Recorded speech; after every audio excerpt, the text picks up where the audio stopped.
Why does your English disappear exactly when you need it? You're at a dinner, you're ready to shine, but the moment it's your turn to speak, system error. Your brain shuts down. You feel stuck, embarrassed, and totally frustrated. But then, the classic sofa moment happens. You get home, you relax, and suddenly you're a Shakespeare of English. You remember everything. You're thinking, where was this energy 10 minutes ago? If your brain keeps locking you out of your own potential, let's fix that right now. Today, we are solving this mystery together. I am going to tell you exactly why your brain stops working in those moments. And here is the secret. It is not because you are bad at English. It is not your memory. It is not about talent. The reason is simple: biology. Your brain is actually trying to help you, but it is doing it by stopping your voice. But I won't just tell you the problem. I have a 5-step plan to unlock your mind. These are real simple tools you can use this week to stop the freeze and start the flow. No more system errors, just real results. Welcome to Deep English. Let's dive into the biology of your silence. To fix this, we first need to know why it happens. Imagine your brain is a busy office. We call this Broca's area. This office is full of fast workers. Their only job? Finding English words, making sentences, and sending them to your mouth. When you are relaxed, the lights are on and everything is easy. But there is another part of your brain. It is very old and very strong.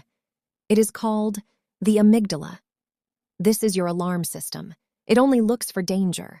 A long time ago, this alarm saved our lives. If you saw a lion in the forest, the alarm told you, run or fight. Today, we don't see lions.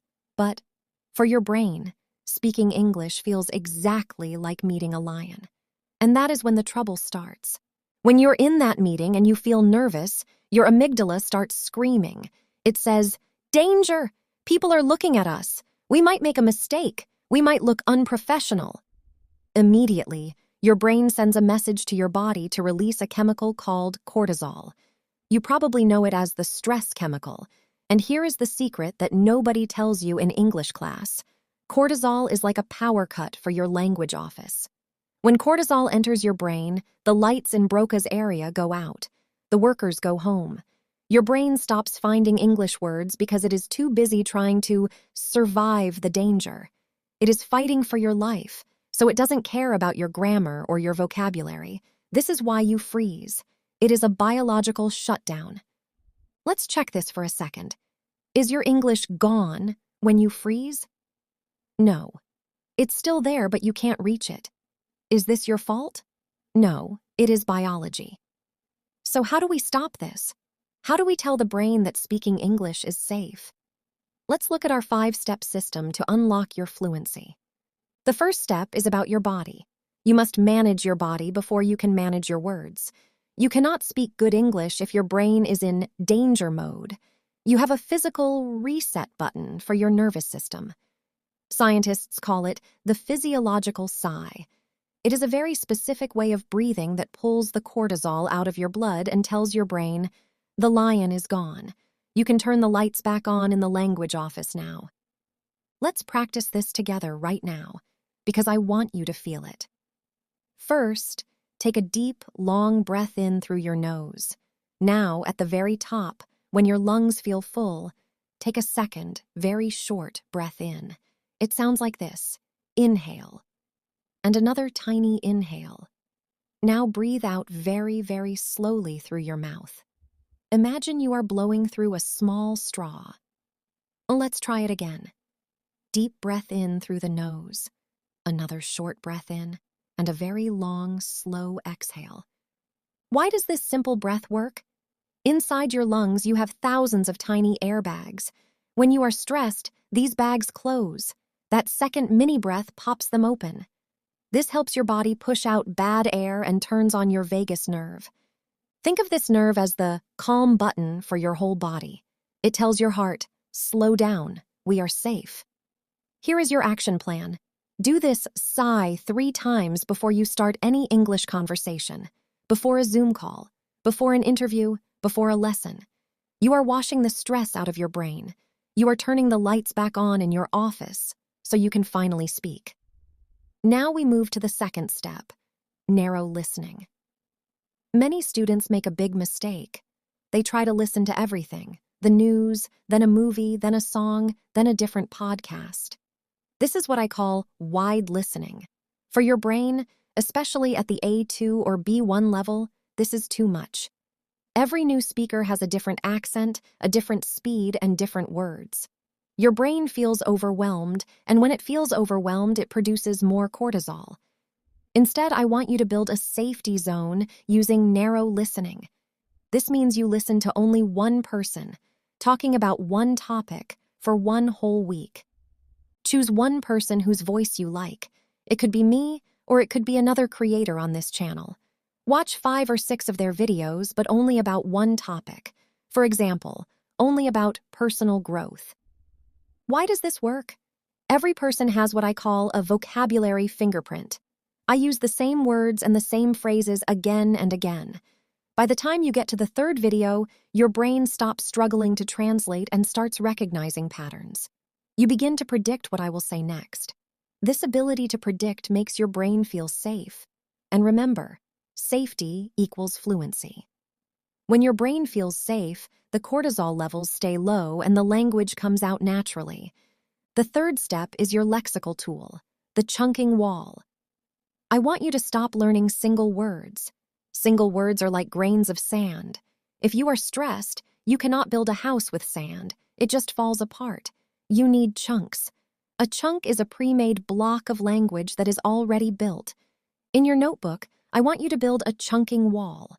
Instead of writing down the word think, I want you to write 3 blocks you can use immediately. For example, I've been thinking about, to be honest, I think, or if you ask me, I think. When you are in a conversation and you feel the stress coming, don't try to create a new sentence from zero. Just play a chunk in your head. It's like a recording. If you start with, to be honest, you don't have to think about grammar or word order for those 3 words. It is one big block. While you are saying that block, you give your brain 2 or 3 extra seconds to find the next idea. It is much easier for a stressed brain to find one big chunk than it is to find 10 individual words. Plus, using chunks makes you sound much more natural because this is exactly how native speakers talk. They use chunks 80% of the time. Step 4 is what I call emotional shadowing. You might know about shadowing, where you repeat what a speaker says, but most people do it like a robot. They repeat the sounds, but they don't feel the meaning. This is why the words don't stay in their memory. In step 4, you must mimic the emotion of the speaker. Listen to a short sentence. For example, let's take, I'm really sorry about the delay. Now, when you repeat it, you must mimic the feeling. If the speaker sounds truly sorry, you must sound truly sorry. Use your face, use your hands, use your heart. Why is this a biological hack? Our brain has something called mirror neurons. These neurons help us learn through imitation and emotion. When you connect a phrase to a real feeling, your brain moves that phrase from your short-term memory to your long-term memory much faster. You are not just practicing sounds, you are practicing being an English speaker. You are training your brain that these words belong to you, and that they have a soul. This makes the language sticky. It stays in your head even when you are nervous. Finally, we reach the 5th step, the 60-second No-Witness Monologue. The biggest reason our brain refuses to speak is the witness. We are afraid of other people watching us, judging us, and seeing our mistakes. We need to train the brain to speak when there is no danger. Every day I want you to pick a very simple topic. It doesn't matter what it is. It could be what I ate for breakfast or my plan for the weekend. Set a timer on your phone for exactly 60 seconds. Speak out loud. Record yourself. It is very important to follow 3 golden rules. First, do not stop. Even if you make a mistake, you must keep talking until the timer finishes. Second, do not use a dictionary. If you forget a word, you must describe it. If you forget the word spoon, you say the metal thing I use for my soup. Third, do not judge yourself. When you listen to the recording later, Do not look for mistakes. Only look for the flow. Did you speak for the whole minute? Yes? That is a massive victory. This is low-stakes practice. By doing this every day, you are teaching your brain that speaking English is a normal, safe activity. You are building the muscle of speaking without the poison of cortisol. Let's review our 5-step system to unlock your brain. Step 1. The physiological sigh to reset your chemistry. Step 2. Narrow listening to build patterns with one voice. Step 3. The chunking wall to use blocks instead of sand. Step 4. Emotional shadowing to connect language to your heart. And Step 5. The 60-second monologue to practice without the fear of a witness. I want to leave you with one final thought today. State comes before performance. If you are a world-class athlete but you are shaking with fear, you cannot perform. The problem is not your talent.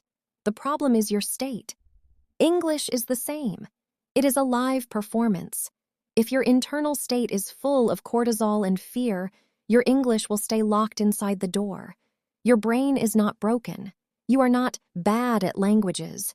You are simply a human being with a biological machine in your head.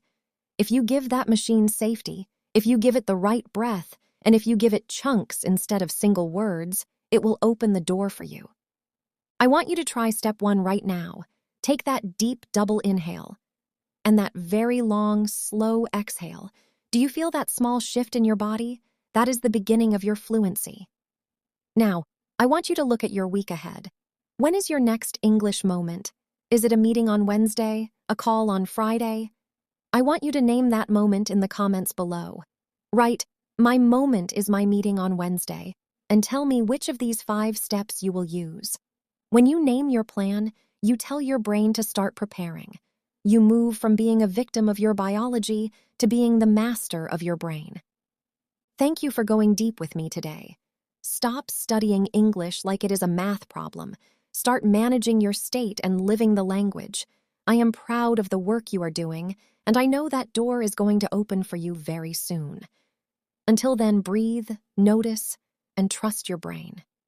Take your time, take care, and keep going. Subscribe and hit the bell so you never miss a story. Because the right episode at the right moment can change more than just your English.